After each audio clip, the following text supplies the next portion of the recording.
Hi, welcome back to video 3.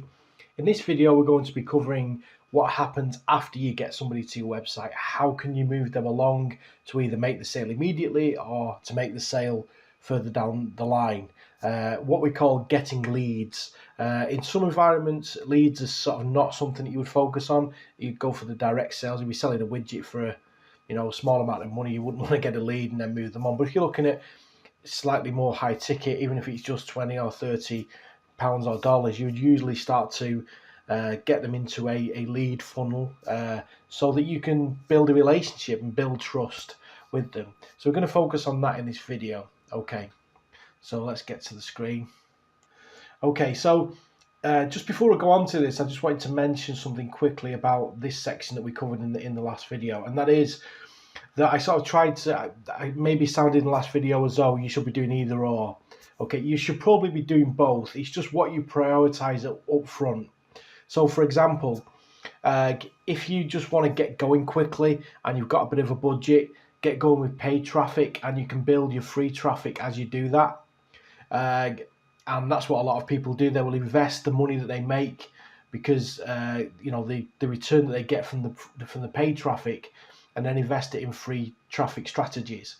If you haven't got a budget, then what you will do is you'll do the free traffic, and then when you make a little bit of money out of that, you will reinvest it into paid traffic, and then slowly that snowball starts to go. So I just wanted to make it clear that it's not an either and, it's just where your focus is initially when you're first doing your online business. Right, okay, so you've got people to your website. So the next thing to do, like I said, is to get leads.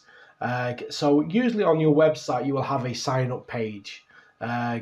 And that's where you will tend to either focus your traffic to or encourage them on a web page. So let's say you're doing paid traffic. Generally speaking, you will drive people to a sign up page rather than your home page on your website, because you've paid to get them there. You want to encourage them as quickly as possible to sign up to what you've got to offer as a free offering up front.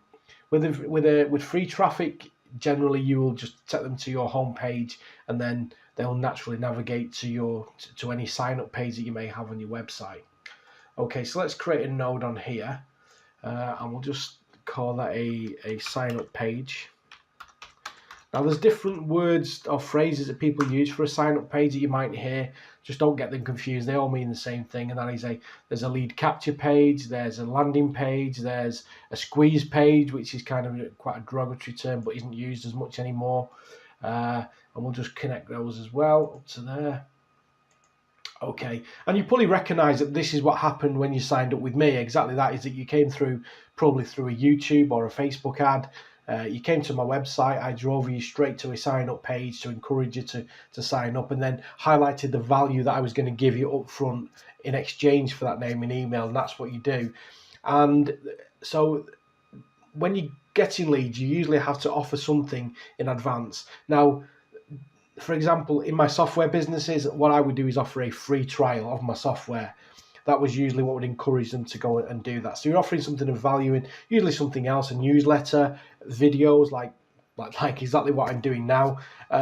Just to not to kind of to force you or to kind of talk you into anything, because it's more of a passive sales environment online. It's more just to build a relationship, really, so that you can start to believe that I know what I'm talking about and that what I've got to offer is real and genuine, and just to build that relationship up. So a sign up page now. So people come along to your website, to your sign up page, and they put the name and email address in. They click, yeah, send me the details. So where does that information go? Where does that get stored? Okay, so obviously it's stored in a list somewhere. So let's just create a node there and call it an email list. Pop that over there and connect those two up. Okay. And what effectively happens then is, okay, it's stored on an email list, but where? And generally we have software that everybody who's got an online business uses. It's what we call an autoresponder. Now, what's an autoresponder? An autoresponder is where you sign up to an email list, and the fact that you're on that email list within the autoresponder software, that knows to send emails to you regularly. So immediately when you sign up, the next day, the day after, or so on and so forth. And again, what's key and what the whole point of me doing this is to show you it's automated so that you're not having to physically send those emails out. And I'll just tell you a little story here in a second, but I just want to hammer home really this automation that really is what makes it possible. Once this is set up to sit on a beach and be able to run your business and have it make money without you having to be physically sat there. You don't need to be on a beach. You could be just doing whatever you want to do. But it means that you're not working the 8, 10, 12, 16 hours a day you would not in a normal business. Now, in the very first online business that I started, before I discovered autoresponders, I capture the leads manually. So all I get is an email with the details in. And I go and type that into a spreadsheet. And I just keep a track in a column of which lead, which person was due to get which email, when, on what day. And I literally spent 4 or 5, as my list got a bit bigger, I started to, that took me 4 or 5 hours a day to do that, when all I needed to do was have an autoresponder. And when I found what an autoresponder was, because like I say, I didn't do any training, I just winged it back in those days, it was like a revelation to find out what an autoresponder was. So let's just get that on there, an autoresponder.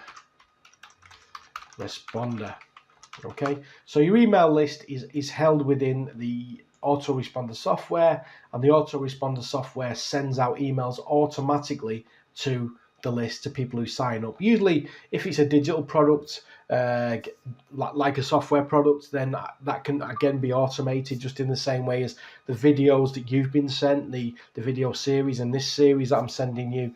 Is sent digitally, so it's automatic. I don't have to be there. I don't know, you're watching this at a time, I don't know what I'm doing. I could be playing FIFA on the Xbox, or I could be out of my hot tub, or I could be on a beach somewhere. Who knows? The point is that I'm probably not sat on my computer when you're watching this, but you're still getting the value from it, so it really makes no odds.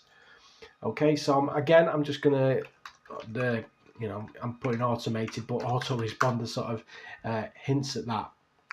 So, okay, so that's enough for this video, but that's essentially what happens. You get people to the website, they put the name and email address in because what you've got is of value to them, and you're offering something of free value. And when you offer the value up front for free, it builds trust. Okay, it means that this person, this company, whoever are prepared to put their money where their mouth is and give me something for nothing, effectively, in exchange for that email address.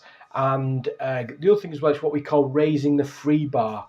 So what that means is that the more that you can give up front for free, the more that you can build that trust by showing that you're showing goodwill, that you can give them as much value as you possibly can, whether that's a free trial of a product, or whether that's training videos, or some other form of value, a newsletter, a report, a document, a book, an ebook or something. As long as it can be automated, if it involves any kind of physically mailing something, then you're going to need to do that yourself or have staff to do it. But provided that it's digital, it can be all automated. So, okay, so that's enough for that one. So let me check my notes, what I'm going to cover in the next one. Making a sale, the most important part of an online business. That's what we're going to cover in the next one. See you then.